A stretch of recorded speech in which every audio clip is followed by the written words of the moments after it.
Welcome to make life institute. European Union बना था 1993 में, डब्ल्यूटीओ बना था 1995 में, डब्ल्यूटीओ का मेंबर चाइना 2001 में बना था। 16+1 का जो ग्रुपिंग चैनल आया था 2012 में।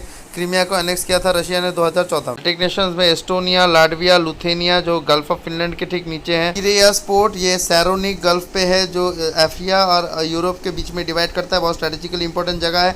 ये चाइना ने थोड़ा बहुत इसका स्टेक्स एक्वायर किया था जब ग्रीस का इकोनॉमी जब डाउन चल रहा था। ईरान के ठीक ऊपर में जास पोर्ट जो हरमोज स्टेट ऑफ हरमोज प्रोविंस के यहाँ पर है। चाइना ने रिसेंटली एक्वायर्ड किया है जक्स पोर्ट जो चबार फोर्ट और उसका अर्लियर जो गदर पोर्ट इसके बीच में है। पहले वाला जस्ट फोर्ट, फिर चबार फोर्ट, फिर गदर पोर्ट जो चाइना का है। यूरोपियन यूनियन का पहला बिजनेस पार्टनर है यूएसए, सेकंड चाइना। इंडिया का रैंक 9th है और केवल 2.3% ट्रेड करता है ईयू के साथ। इंडिया के अकाउंट में सबसे बड़ा ट्रेडिंग पार्टनर ईयू और यूएसए है, उसके बाद चाइना है। यूएसए ने जब ईरान के अगेंस्ट में सैंक्शन लगाया था तो फ्रांस, जर्मनी और यूके ने instrument in support of trade exchange किया था, इंस्टेक्स। डॉलर छोड़ के दूसरा मीडियम में उनके साथ बिजनेस हो सके एक बार्टर सिस्टम के थ्रू। और जो JCPO है, joint comprehensive plan of action, जो PS मतलब P5+1+ EU और ईरान ने लिया था, उसके कमिटमेंट को बरकरार रख पाए। Please solve the question and comment below.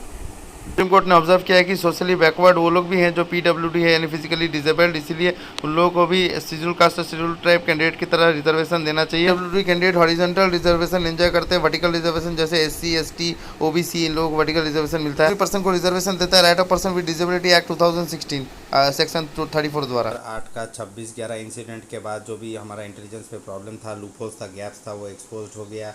देखा गया कि हमारा इंटेलिजेंस जो है कनेक्टेड नहीं है, इसलिए इन्फॉर्मेशन को कनेक्टेड रखने के लिए मास्टर डाटाबेस बनाने के लिए एक अटैच ऑफिस बनाया गया मिनिस्ट्री ऑफ होम अफेयर्स के अंडर में 2009 में, जिसका नाम था NATGRID. Information total 11 user agencies के साथ शेयर किया जाएगा, जैसे IB हो गया, रॉ हो गया, NIA, CBI, ECD, CBDT। Direct taxes के साथ भी शेयर किया जाएगा, टैक्स कहीं मार वार तो नहीं रहा। फिर ED एनफोर्समेंट डायरेक्टर के कोई इकोनॉमिक अफेंडर रहे तो फिर GST वगैरह के लिए भी वो लोग अवॉइड करते थे। डायरेक्टर जनरल ऑफ GST के पास भी इंफॉर्मेशन रहता है, NCT वगैरह स्टेट्स के सर्विस का इन्फॉर्मेशन रहता है, जैसे कि बैंकिंग, वो कौन सा बैंक में अकाउंट है, क्रेडिट कार्ड कहाँ का है, मनी ट्रांसफ़र कहाँ से कर रहा है। फिर टेलीकॉम, अगर कोई फ़ोन नंबर यूज़ कर रहा है, कोई इमिग्रेशन, रेलवे या कहीं से एरोप्लेन से जा रहा है, IT रिकॉर्ड्स वगैरह। CTN and communal tracking network service जो है NCRB यानी नेशनल रिकॉर्ड्स ब्यूरो के अंडर में रहता है, जो डाटाबेस बनाता है सारा पुलिस से लेकर, वहीं से फिर डाटा जो है नेटग्रिड में आता है। नेटग्रिड फिर ये सारा इन्फॉर्मेशन शेयर करता है बाकी सारे इंटेलिजेंस एजेंसीज के साथ। 11 मास सर्विलेंस है, इसको कॉम्प्रोमाइज़ को भी कर सकता है। Right to privacy, data security का प्रॉब्लम है, कोई लॉ नहीं है, ओवरसाइट सिर्फ रखने के लिए। फिर फेडरलिज्म प्रिंसिपल, जैसे स्टेट के अगेंस्ट में ये काम कर सकता है,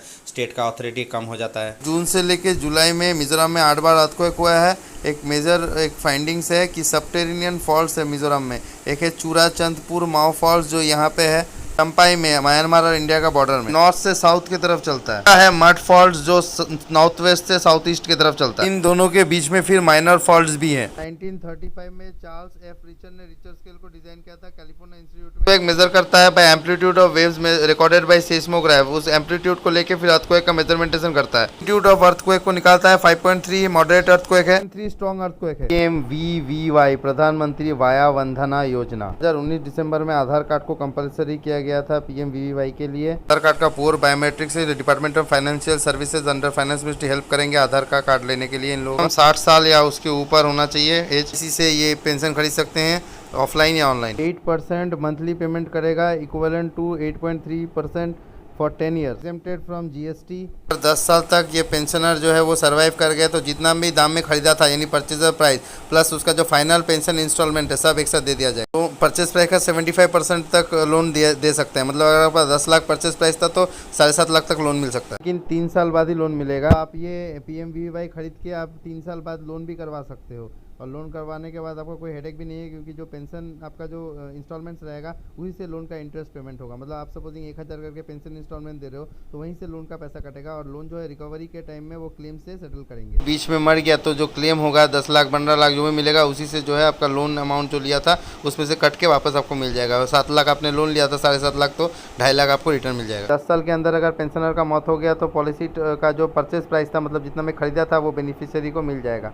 और एग्जिट का भी प्रोविजन है। अगर आप इस बीच में लेके हम इतना पैसा लगाएंगे, अगर बीच में किसी को कोई असुविधा हो गया, कैंसर या कोई भयानक बीमारी हो गया तो क्या होगा। 8% ऑफ द परचेज टाइम, मतलब परचेज प्राइस आपने जो खरीदा था, अगर 10 लाख में खरीदा था तो 9,80,000 रुपये आपको मिल जाएगा। रिटर्न। क्रिटिकल बीमारी हुआ, इलनेस हुआ सेल्फ को या स्पाउस को, तभी प्रीमेच्योर एग्जिट मिलता है ट्रीटमेंट के लिए केवल। जाके रिफंड मांग लिए, विदाउट ट्रीटमेंट कोई बीमारी हुआ ही नहीं है तो नहीं मिलेगा। पीएम वाया वंदना योजना 2017 में हुआ था, मिनिस्ट्री ऑफ फाइनेंस के अंडर में हुआ था। To guaranteed pay out pension to senior citizen every month मिलने वाला था, लेकिन ये 2020 तक ही 3 साल के लिए था, लेकिन 2023 तक अभी गवर्नमेंट ने इसको रिसेंटली एक्सटेंशन 2020 तक चलने वाला था, अभी 2023 तक मार्च चल के अंदर आप कभी भी चाहे तो इसमें निवेश कर सकते हैं। 1.4 अभी एश्योर्ड रेट ऑफ रिटर्न है और हर साल फाइनेंस मिनिस्टर की तरफ से फिर वो सेट किया जाएगा, रीसेट किया जाएगा, कितना देंगे नहीं देंगे। जो सीनियर सिटीजन जो सेविंग स्कीम्स रहता है जिसमें वो लोगों को परसेंटेज ज़्यादा मिलता है, उस हिसाब से सेट करेंगे हर साल। एवरी फाइनेंशियल ईयर चेंज होगा इसका मतलब। सीनियर 10 साल का है, मैक्सिमम 15 लाख तक इन्वेस्ट कर सकते हैं सीनियर सिटीजन।